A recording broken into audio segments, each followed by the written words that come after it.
I wanted to just start off by asking you, I'm assuming that people have not yet read the book. Some have, I think. Some have. Some have. I Okay. hope. But for those who don't know anything about the book, can you say a little bit about it and about how you came to write this? I mean, why this topic? Right. So here's the book, Don't Mess with Stress. Basically a 20-year odyssey to get this thing written, started and stopped multiple times. So I think I'll just start about with my journey. I've always been interested in the mind-body connection, and I've always had a desire to help others. I have suffered with anxiety and stress for most of my life, and when I was about 17, I learned transcendental meditation, which was really neat, although I stopped doing it soon after I learned, as I tell you in the book, and it wasn't until a serendipitous experience that I had, which if you read in the book, you'll read that I ended up starting TM again when I was a resident at Stony Brook. And over the years, so I started doing TM again, and I do it fairly regularly. And at times I've stopped doing it to experiment with other techniques, including mindfulness and what's called the art of living breathing technique. I also do yoga. And basically, I found that having a meditative practice helped to make me less reactive, more centered and calmer. And I also write in the book that when I stopped doing PM for about 8 weeks to learn mindfulness, and mindfulness is just really being present in the moment. But if you can also do like a 20-minute or so mindful technique, and I'll take you through one near the end of the talk. By practicing that, you also become more aware, more present, and less reactive. So when I was doing that technique, something happened that really, really kind of shook me. It was in a positive way. It was really startling. I was in my office, I think, and something happened that I may normally would have reacted in a not so good way. And all of a sudden, though, there was like this space of time where all of a sudden I was able to make another choice in that moment. And to this day, I remember it so clearly, and it was just startling that it was like in a few seconds, this happened. And that's what I think that having some type of meditative practice can do. It makes you more calm, although I have to admit today, I was trying to use all of my stress management techniques and I didn't succeed completely. So that was what was going on. But I did meditate before this talk. So anyway, getting back to the book. So what I wanted to do was to write a book. And my mother, who's on the call, who's going to be, if you don't mind me telling you, Mom, 94 in a couple of weeks. And my dad's 91 and a half. And maybe they'll say hello. Wait, Mom and Dad, you want to say hello? Can we look at, I guess we muted them. Can we see them? We can't see them. All right, we don't see them. Maybe at the end, they'll unmute themselves. Anyway, my mother coined the title, Don't Mess with Stress. And the purpose is that to help others deal with stress. And the idea, the thesis of the book really is that if people feel good about themselves, mind, body, and spirit, and they're more centered, then they could be nicer to other people. And that would cause a positive ripple effect and make the world a better place. And my job in writing this book was kind of a twofold. One was to help people manage their stress and in the process get healthier. And that way they could be healthier and happier, and then be nicer to other people. So that's really my journey and why I wrote this book. So it was your mother who came up with this acrostic title to help us all remember the 4 things that we need to do? Well, actually, no, it was I came up with the idea of diet, meditate, walk, and sleep. But Mom, with my mother, I was trying to think of a title. This is like 20 years ago, and she said, "How about Don't Mess with Stress?" And then I thought, wow, D for diet, M for meditate, W for walk, move, exercise, and dance, and S for sleep. And that really, those 4 things are what I call the core 4 foundational steps, Mhm. which you need to build resilience and optimal health, in my opinion. And all 4 are really required. You can't cheat and do 2. And Well, this is the thing, and again, to make people so that you don't get intimidated, it's not easy to suddenly change your life and kind of master all these things. And I'm still a work in progress, always. But I think that, it's like baby steps. Maybe if you have your diet handled, maybe start doing some meditation. If you have your exercise handled, maybe look in, start, if you want to get your sleep better, start doing that. And I also find, I've heard this, that when people start to make changes, that other things start to happen in other areas. So you start becoming more conscious, I guess. So maybe you start sleeping better, and then maybe you become more aware of your diet.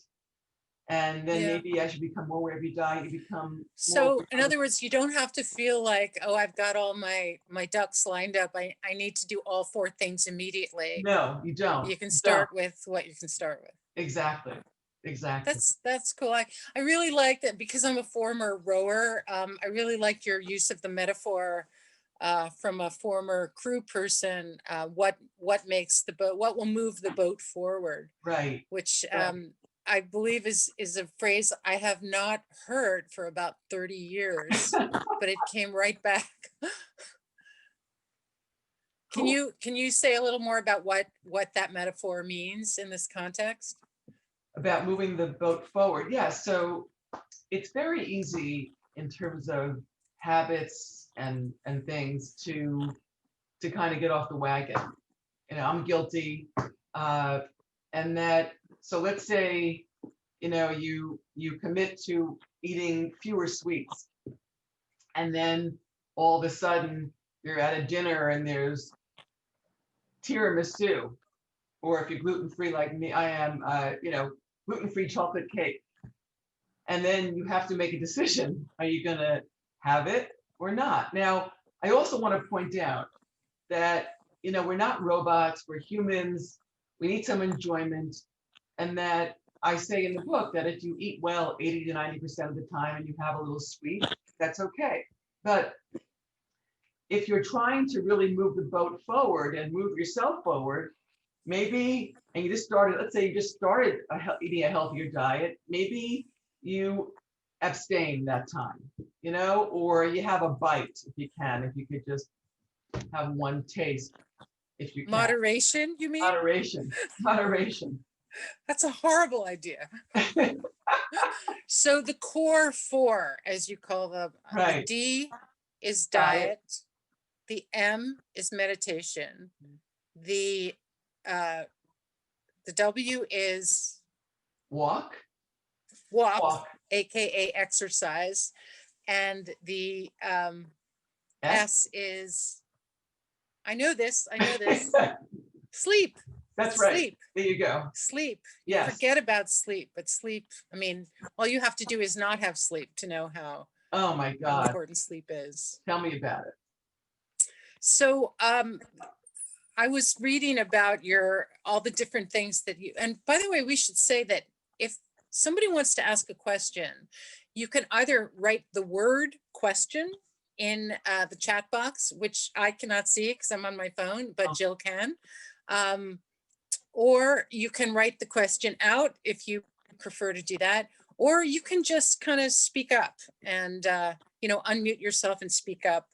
Again, if you missed my tale of technological woes, I am in a Wi-Fi free home because we had an electrical fire in our apartment building. So I'm on my phone, and I've never tried to do this on my phone before. I'm kind of amazed that it's working out. But I will not be able to see the chat box, but Jill can. So pick one of those methods and don't be shy. Please ask questions about anything. But anyway, I was reading a little bit about your journey, and some of the things I was familiar with: transcendental meditation, Ayurvedic stuff. But I mean, there were also some really new terms to me that I wanted to ask you about. For example, what is the Hoffman process? Oh, so the Hoffman process, very interesting. This is a process that was created by Mr. Hoffman, I got his first name, and it was designed, it's still around, designed to help you release a lot of negative thoughts and replace them with positive thoughts. The author, Tony Schwartz, who I actually spoke with, who wrote the book about Trump. Oh, that guy. That Oh, guy, yeah, he's great. The Art of the Deal. I had met him many years ago, and I heard he had done it, and I called him, and I just lost you, Jean. Someone else is going to be trying to ask a question. Anyway, I ended up asking him. He said he changed in a week, so I went and I did it, and it was about a 10-day thing where you have to kind of get rid of everything, or you're basically, you know, you can't call out anybody and that kind of thing, and with a group of people, and you go through this process. Did it cure me?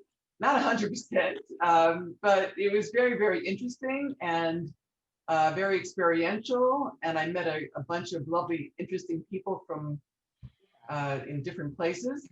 So it was a thing that I experienced and experimented with. Cool. And another one I wanted to ask about was, and this comes up more than the other one, is functional medicine. What is functional medicine? Right. So functional medicine is really under the umbrella of integrative medicine. So integrative medicine is combining conventional Western medicine with holistic and mind-body therapies, like nutrition. It shouldn't be really holistic, and stress management and that kind of thing. And functional medicine was created by a guy by the name of Dr. Jeffrey Bland, who was actually a biochemist. He started out in med school and left. And he said, how can we take all this information, mind, body, spirit, and organize it so that we can try and get to the root of what's going on with people? And so we do the conventional Western medicine, but the way it's organized is we look at the patient's lifestyle habits, which is really the basis of functional medicine.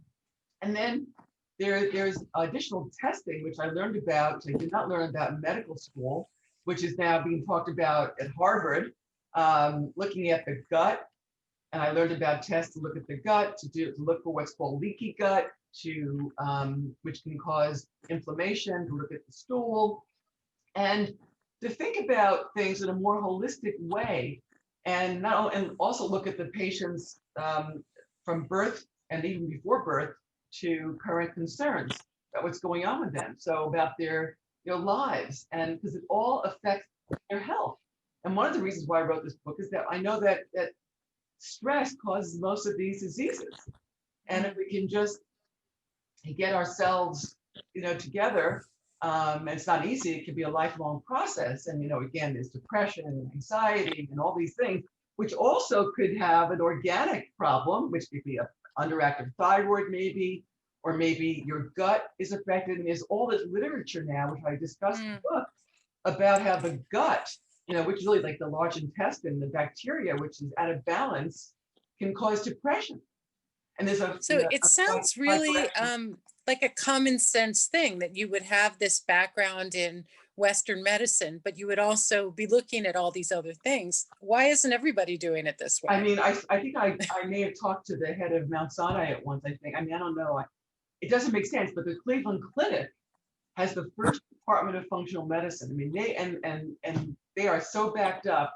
They even recruited me to try and go work there. But this is how medicine should be practiced. Today, medicine's about symptom, a symptom, and you treat the symptom. Now, we have to treat symptoms like high blood pressure and that kind of thing, but also work with diet and also work with stress. And also, unfortunately, it's a symptom of the whole system. I mean, the way Western medicine is right now, we get paid for disease. You don't get paid for prevention. It really is wrong, unfortunately. But we're making inroads. So at what point in your training did you kind of step off the well-worn path? Yeah, so I was working in a big group practice. I hope I'm helping people here, by the way, in the group. I know I'm talking about the book, but about my life, but it's all about everything here. But I think it will be instructive. I was working in a big group practice on Long Island. I was getting paid very, very well. And I was so stressed out because I was told that my practice was taken over by North Shore Hospital. I was told there was a new medical director. I was told that I had to, quote unquote, these were the words that were told to me, churn out 25 people a day, or my salary would drop. And I was doing everything, gynecology, endometrial biopsies, pap smears, everything else, regular medicine. And there came a point where I was just so stressed out. I even developed a breast lump during that time. And now that I know more about Chinese medicine, I know that, all the things I was doing, which were probably not good for me, may have contributed to that, but thank God it was benign. I had to have it out. But I was so stressed out that I said, that's it, I quit. They couldn't believe that I quit. And because I was having chest pain, whatever, a lot of different symptoms. I couldn't keep up. I was always behind. With my patients, I felt bad about that, and also about the administration. They were saying faster, faster, faster. And I have to say this because this is really, one day I was about to do a pap smear on someone. Actually, she was in the stirrups, and then I got a call on my phone in my office. They said, "You can't do this. You cannot do this. We're not going to get paid for it. She has to come back and see you a different day, or the gynecologist." And the woman lived in New York, and I was working on Long Island. That really happened. We were being what's called capitated for our fees. And this is the kind of thing that was really troubling. So anyway, I took a year off, thought about leaving medicine. I almost moved to California and went with a startup. I didn't get that job, thank God. And then I decided, I went to different places. I learned about energy medicine. I started doing energy work. I traveled a lot in the States, went to conferences. And then I decided to open a practice the way I wanted to practice, where I would spend time with people. I unfortunately could not take insurance because insurance pays so little. And if I spend 2 hours with a patient, I wouldn't make much money. I couldn't support the practice. But I decided that I was going to spend time with people, get to know my patients, and listen to them and try and do the best job I could. And then I evolved. I started learning about integrative medicine. I went to conferences and I got certified, and I met Andrew Weil, different things and things like that. We're seeing someone's home. So, I tend to think of stress as this very modern disease, but like autoimmune things and allergies and the stuff that seems to come from living in civilization. But, you write about stress as being this kind of primitive thing, and maybe even having to do with what you called, and I don't want to pretend that I know what this word means, but epigenetic changes due to emotional traumas in the past, which I find really fascinating. So can you just say more about what that means? Yeah, well, so there was a study. Well, so first, you probably all know this, that the fight or flight response, which is the sympathetic nervous system, stress response, right? We need that because if you see a mugger or you see someone or a tiger coming towards you, you have to act in that moment. And then all these hormones, stress hormones, are put out in your body, and then you have to either fight or flee.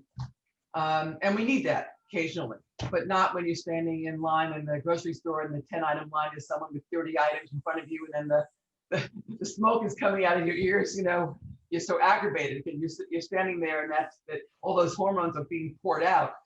Or you watch what happened today, and I must say that I was trying everything I could not to have my fight or flight response go. Talking about epigenetics, though, is that we're finding that that your environment and how you manage and how you respond to stress can affect your brain and be passed down to other generations. So I know in my family, I know that my grandmother, who came over here basically as an orphan from Eastern Europe, was probably pretty stressed. And there's been some anxiety in my family, and that was maybe epigenetics. Who knows what happened that way? So the bottom line now we're finding out is that we have genes, but that, let's say you have the gene for type 2 diabetes, if you take care of yourself, you don't necessarily have to get type 2 diabetes. I'm even doing genetic testing now in my practice, just trying to do that. I mean, there are thin people who get type 2 diabetes, but there could be other reasons. Maybe, you know, they're stressed, or who knows, the stress can maybe turn on some things, some genes that can express these things. But the whole idea now is that lifestyle is really key. And that even though you're not guaranteed to live long, let's say, if you do everything right,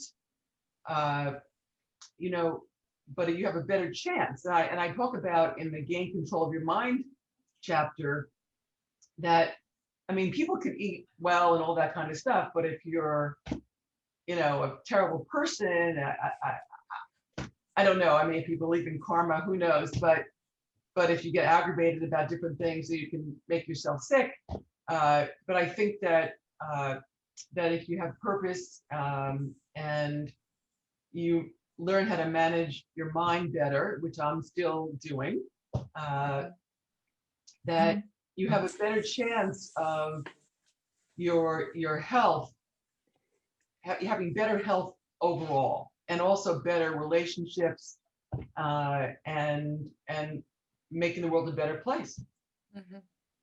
So how much of it is in our control, and how much of it is just not only our physiological genes, but our, you know, our great grandmother's traumatic experience before we were born? Well, that's where I think that we can do a lot. I think that that if we can do things for ourselves, we can not turn on certain genes. That's epigenetics, you know, epi gene, outside the gene that you can turn on. And that's why I do what I do. That's why I do meditation. That's why I did that before this thing today. Now, I didn't get a chance to do it this morning, which I didn't beat myself up. But would it have been better if I did it twice today? Yes, but I didn't. But so that's why I wrote this book also, because you can do things that support yourself, that support your resilience, that can make you happier and healthier. I keep on repeating myself, and do all that. So yeah. You devote a lot of the book to diet, and I noticed that you've taken on Michael Pollan's mantra, which is eat food, not too much, mostly plants. I tried to do that for about a year. That was fun.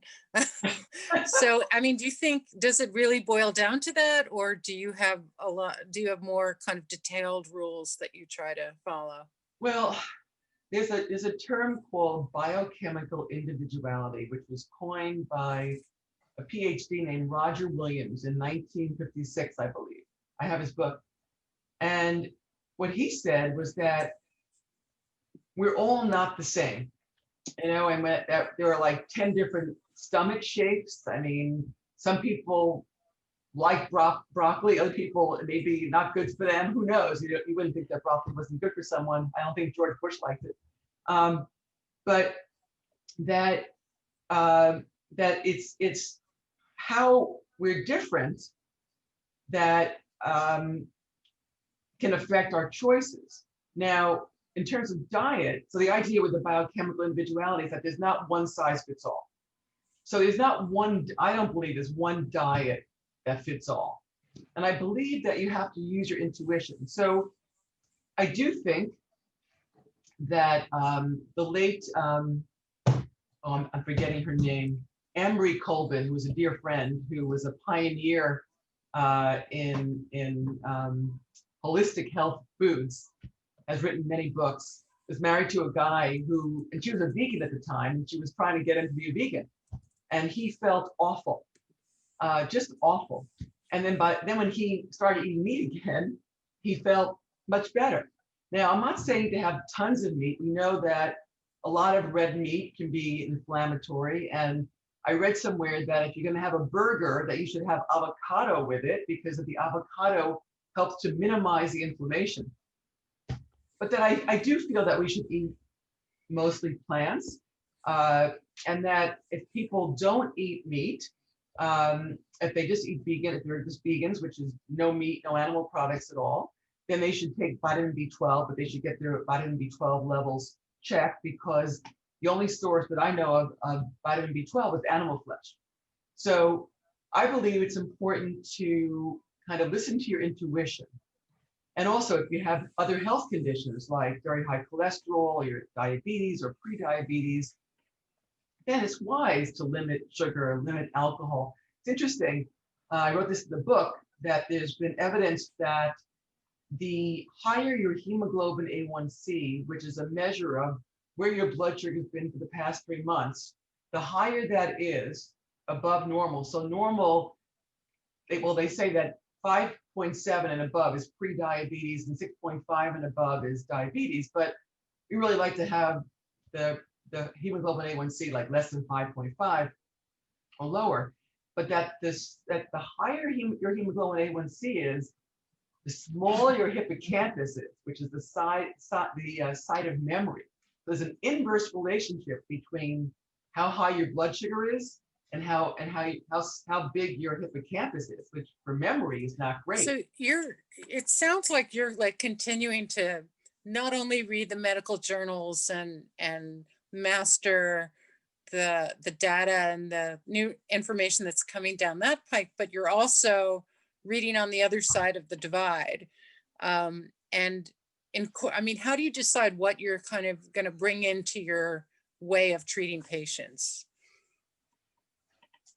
Well, it all starts with a Western evaluation, but my questionnaire, I have like a 11-page questionnaire, is more detailed. I try and I'm interested in people's lives, because I'm interested because that affects their physiology. You know, I had a patient recently who had severe skin issues, and when I got deep down, there were some real psychological traumas that he had, you know, and he, you know, and then but then I did blood testing and stuff like that, and then I got him to see a psychiatrist who I felt would be good for him, and then I found out he was going to bed like at 2 a.m, a younger kid, you know, and I said, and he's always tired, so I said, go to bed before midnight, and I gave him some fish oil. So in other words, I was combining all these different things. I mean, there's evidence for fish oil for many things, although there's been controversy. And so, and I did his B12 level, which I think was a little bit low, and so that can help the brain. That can, you know, help people who are anxious or depressed. So it was kind of I did an EKG, I did a complete physical exam, and all that. And so what I do is I try and get my Western diagnoses first, and refer to specialists, you know, conventional specialists and that kind of thing. And then when I rule out all these bad things, and then we can try and work integratively. So I'll give, if someone has high blood pressure, I don't want them to have a stroke, I will give blood pressure medicine, but also work on their diet and their stress. Mm-hmm. And I also refer people, I for acupuncture, for energy work, you know, I'm you know, I'm cautious, but I send people to different people who I think may be able to help them, and see how they can do. And when people feel better, it makes me feel better. So can we talk a little bit about the W, the width, The walk. which stands for walk, AKA exercise. Okay. Why is movement so important in this equation? Yeah, movement has been found to really, I think for memory, movement is like number one of the most important things you could do. And there are so many things for memory. But I think that one of the top things is move. Movement is so good for so many things. For your brain, it helps with neuroplasticity. It produces certain hormones that are good for neuroplasticity. I'm laughing because I'm forgetting the hormone right now. Here I am saying how good it is for the memory. And also it's very good for the heart, for the muscles, for the bones. Movement is so great. And there's been evidence, and maybe this is a good time to do this. I want to teach people my don't mess with stress dance. What do you think, Jean? You have to say it a little louder because I can't hear you. I think it's a good time to teach everybody the don't mess with stress dance. Oh, yes, yes, yes. I've But, heard and I about want, this. I want to, I yeah, have I not want, experienced this. I'm right. anxious to see it. But I wanted to say something first and why it's important. So Wow. there's been, hi, it's my parents, mom and dad, smile, like mom and dad. Wow. That's my parents. So anyway, what I wanted to say about this was that there's some early research that combining exercise with brain games or cognitive things can actually have a really good impact on the brain. The evidence is early. So like if you're exercising, maybe, read or do a brain game maybe. So that may actually even enhance your cognition, which is the mental processing. So like people who do the tango, I think it's good evidence that people who do the tango have better cognitive processes. So because you're having to think about the moves, so dancing and learning moves is very, very good for the brain. So I created this don't mess with stress dance. And so I'm going to have everybody, and what you're going to do is you're going to follow my movements. It's going to be a little hard at first. We're going to do it slowly, but we're going to do it. All right. So everybody stand up. See if you can see me. Okay. Let me see if I can stand. Stand up. Stand up. Yes. We can hear you, mom and dad. Okay. I don't know why you can't see me. So everybody, what you're going to do is, so pick your two fingers. So what we're going to do is we're going to march in place. So why don't we start marching? Just move your legs. Right. Which we do. All right. And you can stop right now. We're going to be marching the whole time. And then what we're going to do is this. You're going to watch me first. So we're going to say diet, meditate, walk, sleep. I'm going to keep on saying that. I'm going to do, so everyone, why don't we start? Ready? Take your fingers. We're going to make it diet, like we're eating, right? And meditate. Good. Walk, like we're running, walk. And sleep. Let's do it again. Diet, meditate, walk, sleep. And so now what we're going to do, we're going to do it 3 times. And then we're going to say, so what we're going to do, watch me first. Diet, meditate, walk, sleep. Diet, meditate, walk, sleep. Diet, meditate, walk, sleep. Me, we. You see, because that's combining everything. You say me, because you have to take care of yourself, and then we for other people. So why don't we just go through that once or twice, okay? Ready? Everybody ready? I can't see everybody, but okay, here we go. Ready? Diet. Do it slower. Meditate. Walk. Sleep. Diet. Oh, don't mess with stress. Meditate. Walk. Sleep. Diet. Diet. Meditate. Walk. Sleep. Here we go. Me,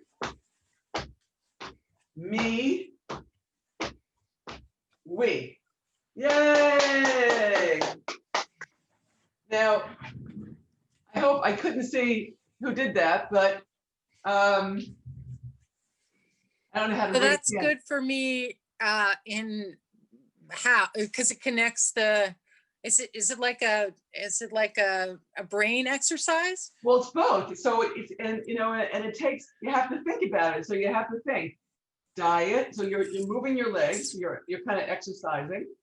And then you're thinking, okay, diet, and then meditate, and then walk, and then sleep. So you're having to use your brain to think. So that's when you're thinking like that, I think it's creating new connections. That's like neuroplasticity. So I think that's really good, Yeah. to do. So anyway, I thought that was kind of cool. Well, I'm glad we did that. All right, so let's talk about humor, because humor is something that you also feel is really, really important to not just to de-stress, but for our health in general. I really love to laugh, and humor is really good for your physiology. I mean, it really is good for physiology. It produces endorphins, it produces good hormones. After you have a good laugh, I mean, you feel great. And so I think it's important to laugh. And I have a close friend who couldn't be on the call tonight, who's a laughter yoga teacher.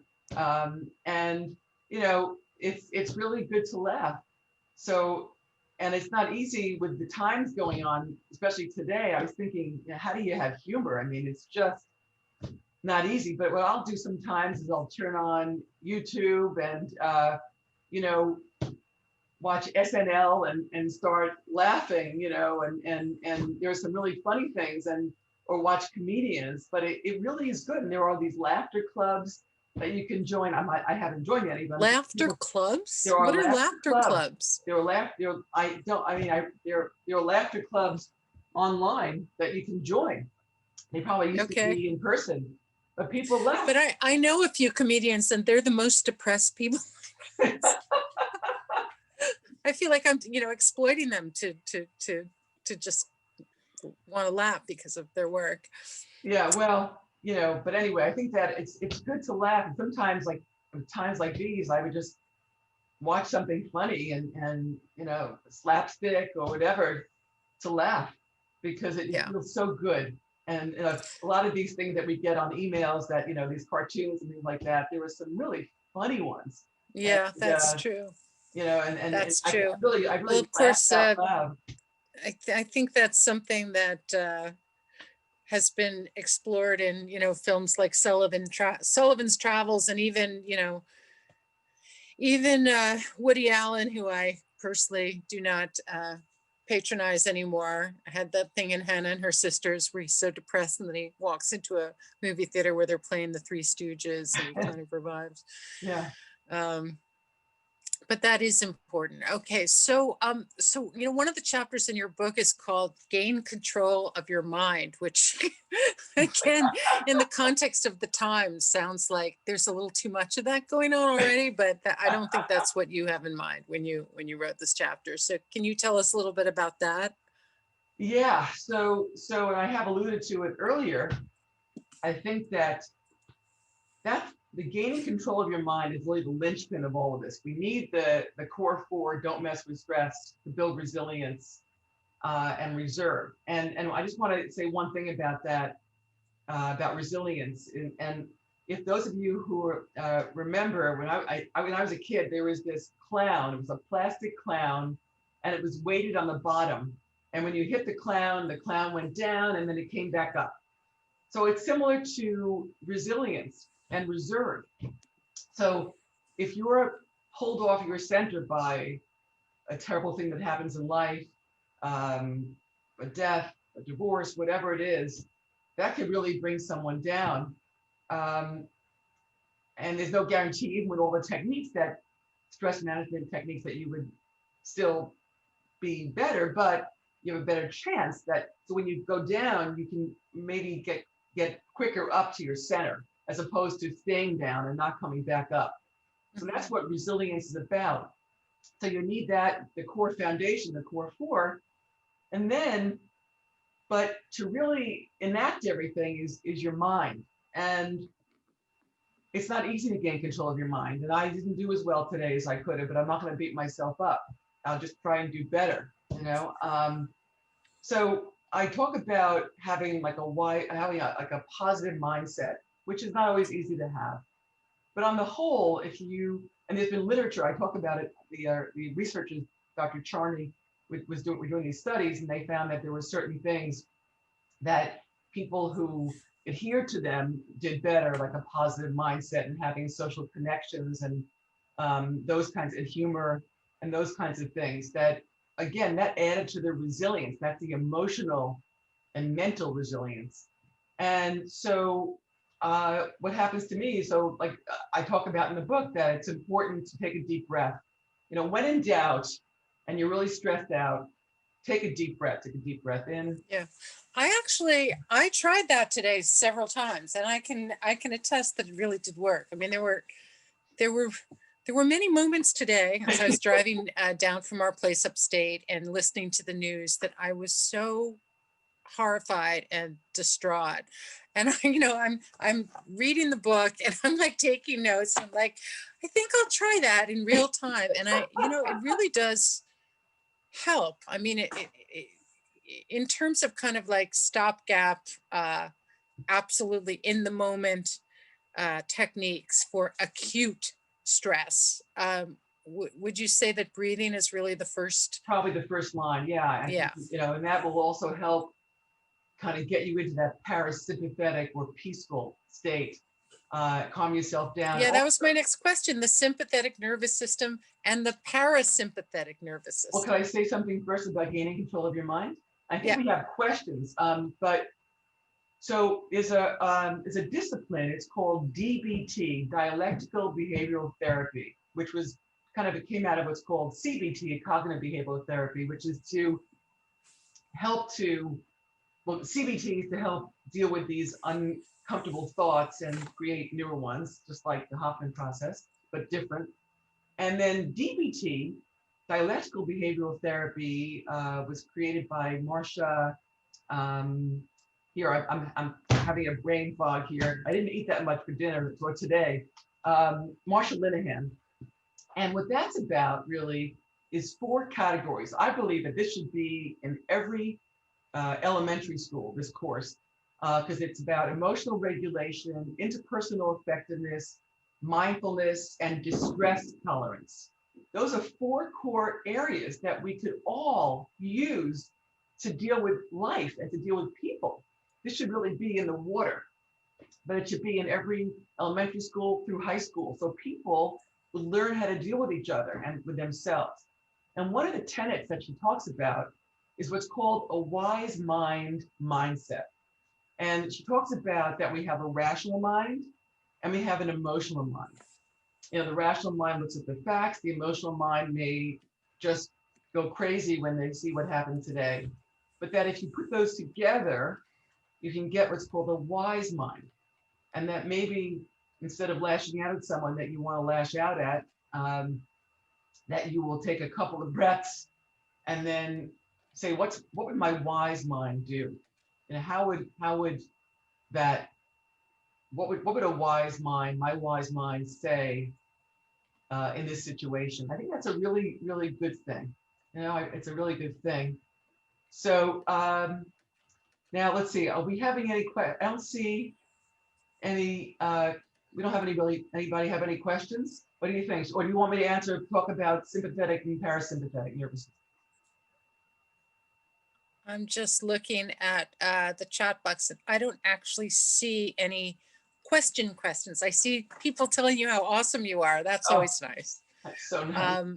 So I mean, we just have a few more minutes, but I really liked what you said about that nobody can scare you into doing this, or that maybe that they shouldn't scare you into pursuing a healthier path, that it should really, I mean, I suppose they could scare you into wanting to do some of these techniques, but it's better if it comes out of a genuine wish to kind of live without this really crippling the effects of stress. Right. I think, yeah, in other words, it's a choice, right? The choice to, and it's not easy to make these choices. You know, I'm gluten-free. You think I miss a real pizza. I miss a real, cookie, whatever. And even without that, well, someone asked about pets as a stress reduction agent. And that's also, I think I put that in my book too. Yes, that pets can elicit oxytocin, which is a bonding hormone. I think that pets are really, really good if they're calm for you, and I so definitely pets are really they're helpful, especially if people are alone and that kind of thing. And there's so much to talk about, but we only have a little bit of time. So someone asked about, how about being around young kids for stress reduction and laughter? Totally. I have my nephews and my niece, and I don't have any kids. And when they were growing up, I mean, that was therapy for me. I just couldn't wait to get over there and be with them, because kids, they put you in the moment. They're really in the present moment. You really can't think about yourself, because you're just following them around, and you know, whatever they want, you know, you want to help them. So yes, children are really good for stress reduction and laughter. So thank you, Joy, for that question. Okay. Well, we have just a few minutes left. Is anybody else? Oh, there's another one. Lisa, do you want to? Oh, so Harriet says Haagen-Dazs coffee ice cream. Not too much of it, Harriet, please. Lisa, do you want me to read that, or do you want to speak it? Hi, yes. Hey, Hi. just go ahead. It seemed as though when you were talking, you sort of, that mindfulness and meditation were sort of mutually exclusive. I know you didn't mean that, but could you just speak a little bit more about that? I think it's also just so important when people are starting to meditate, and to understand that try to, as best you can, get rid of any kind of rigidity. For instance, when I meditate, I used to think, because I lay down, so all the parents in the room could correct that. You know, I wasn't doing it right. Right. When it comes to meditation, there is no real right. It's if you are just concentrating on your breathing and relaxing, you're meditating.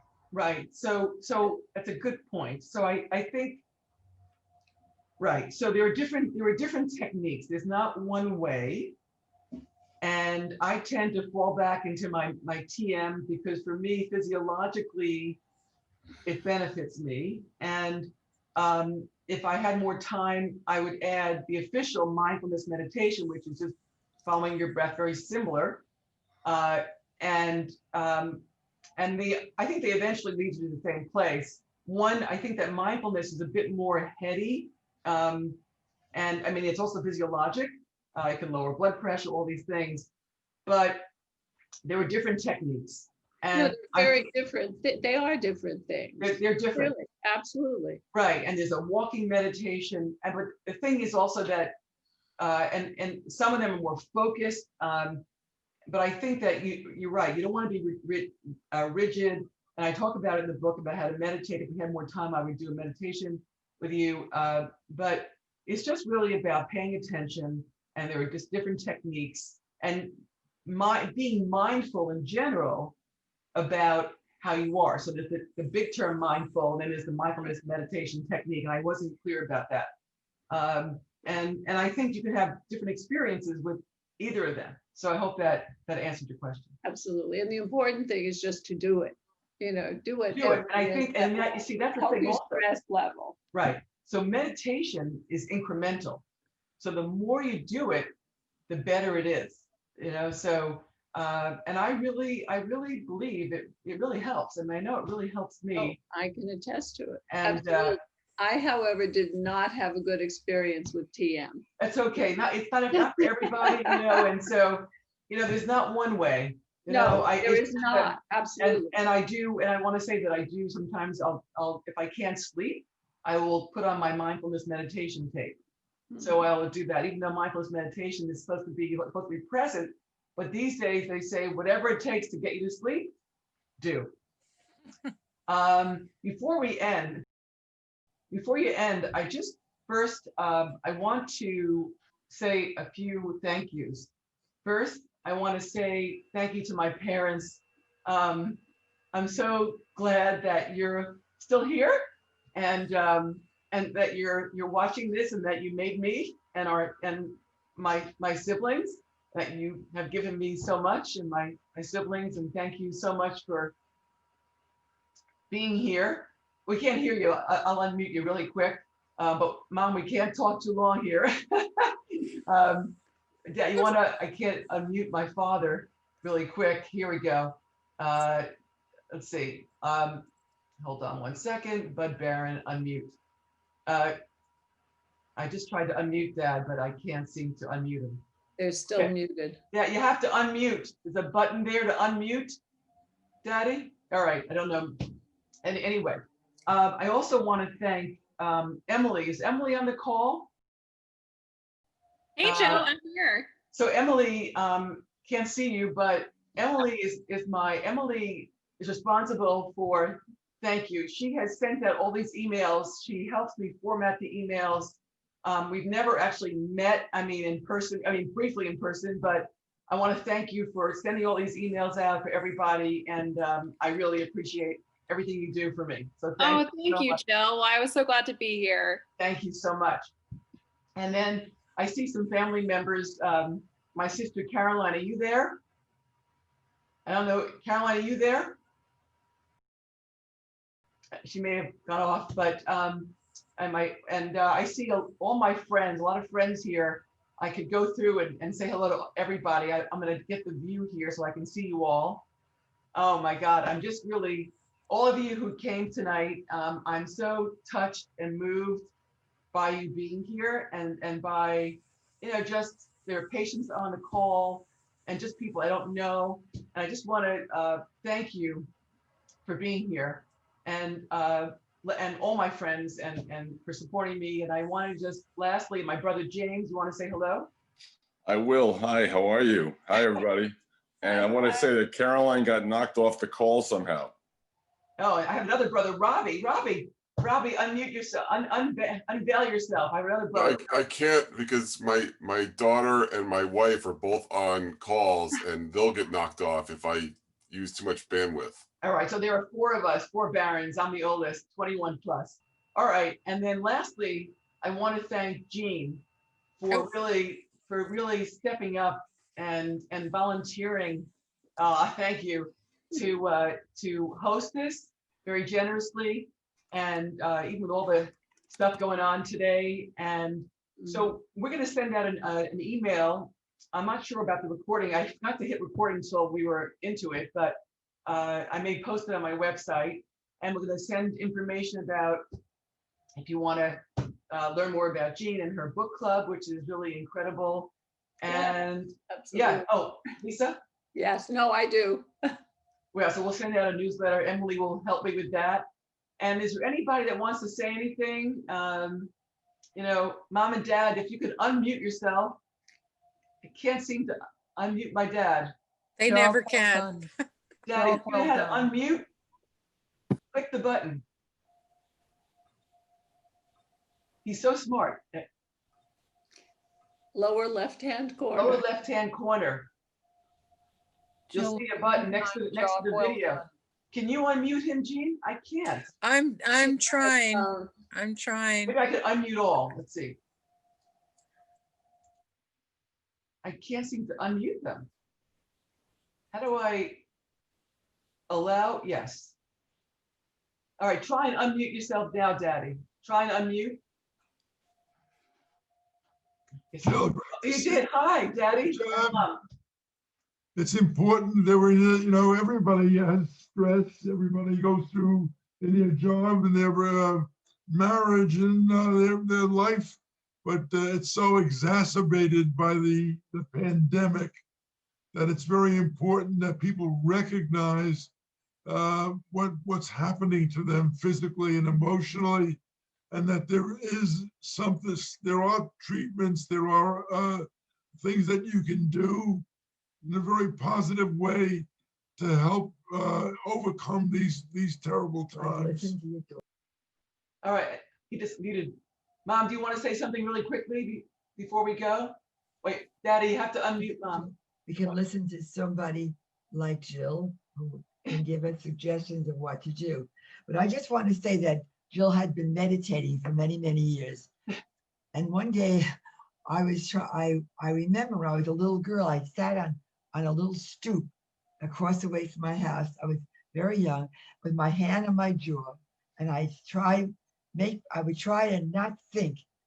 And I had to think about not thinking. I could never solve that. That was a preliminary to, So that was maybe, so I said, maybe that was a preliminary to meditation. But I Right. was trying to think about not thinking, but I had to think with, I was trying to think about not thinking. I never solved that problem. okay, terrific job, Jill. Thank you so much, everybody, for being here. I see you all, and thank you so much. Spread the word about the Bye. book. Don't Will mess with do. the stress, everybody, all right? I think you've helped our lives very much. I think life, the way we act has an effect, has become from you, because make sure we eat the right food, we get the right exercise, and you teach us everything that you know.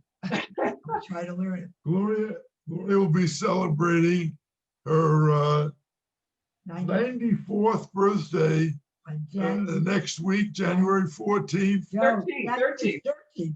13th, January 13th. And today she played 9 holes of golf. Woo! Wow. Amazing. We can all get inspiring. And one of my friends, another patient, his father's 99, and he did push-ups. I mean, he did, push-ups, incredible. So we can all see that. That's epigenetics. We can all hopefully do better, all right? It was great seeing you all. Thank you all for your support. Have a great night. Spread the word about don't mess with stress. Thank you, Jill. Bye-bye. Bye-bye. Thank you so much. Happy New Year, thanks. Thanks, Wendy.